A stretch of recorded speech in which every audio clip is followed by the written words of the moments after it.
un soir, ses soi-disant amis lui proposent un karaoké. Ne voulant pas y aller, ses amis vont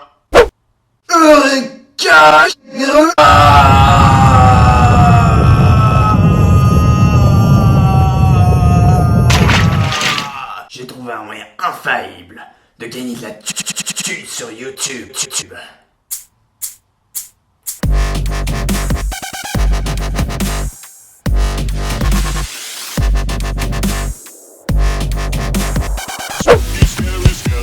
And shivers down your spine. Shrieking skulls will shock your... Salut et bienvenue dans Spoil, l'émission qui vous spoil tous comme des gros chacals. Au programme aujourd'hui, le spoil de Star Wars 5, l'Empire contre-attaque. Attention, ça va aller très vite. Le film débute quelques temps après la fin du 4. Les rebelles sont recherchés par l'Empire et c'est pourquoi Dark Vador décide d'envoyer des sondes anales, logique, afin de localiser les fugitifs. Luke, qui est exilé avec tous les rebelles sur la planète Hoth, en aperçoit une s'écraser dans la neige. Se demandant ce que c'est, il décide d'aller y jeter un œil. Enfin, il ne fait que décider parce que lui et son chameau des neiges se prennent un gros coup de tatane dans la gueule par un Yeti,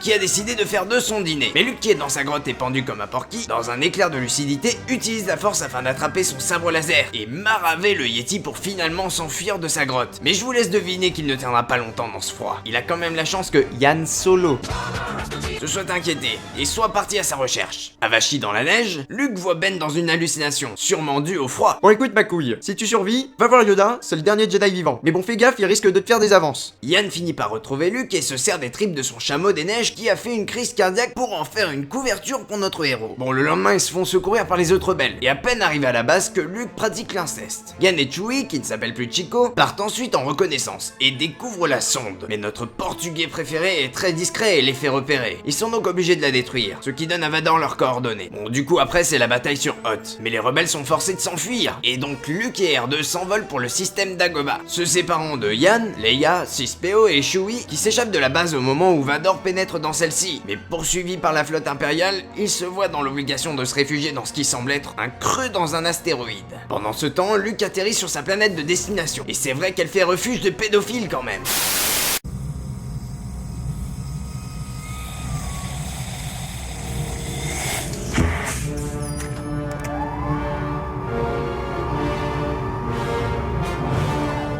Je vous dérange parce qu'on n'a pas trouvé les rebelles. Putain, mais j'étais en train de me faire un brushing là, bordel! Luke fait la rencontre de Yoda qui ne lui décline pas son identité et en profite pour lui racketter de la bouffe, ainsi que pour agresser son droïde. Et Yann pécho Leia. Yo, est-ce que tu sais que le petit branleur qui a fait sauter l'étoile de la mort, c'est ton fils? Ah bon? Bon bah faut lui niquer sa race à ce petit fils de gigolo.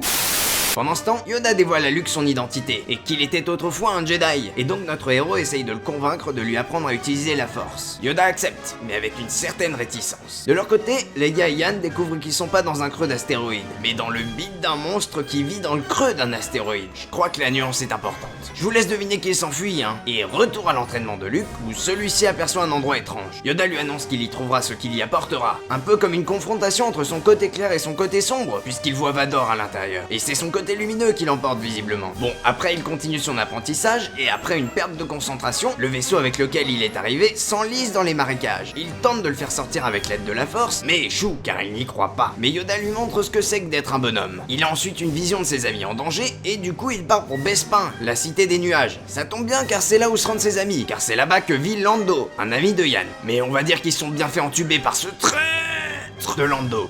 Coucou. Du coup, c'est pour Vador le moment de tester sa nouvelle chambre à gaz dernier cri sur Yann, pour voir s'il peut l'utiliser sur Luke sans le tuer. Et donc ça marche, Yann n'est pas encore mort.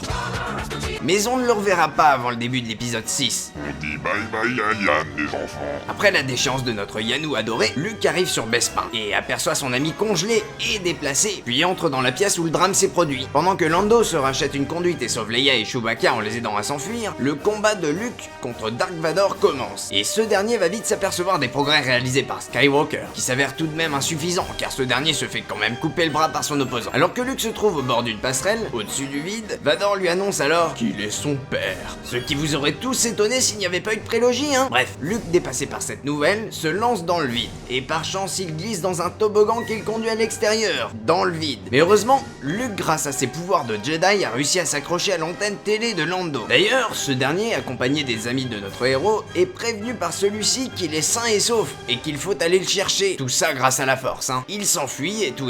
Luke se fait greffer une nouvelle main robotique et cette fois, personne n'est content parce que tout s'est mal passé, bordel. Voyons voir les commentaires sur ma nouvelle vidéo. C'est de la merde. Va te pendre. Tu pues du cul.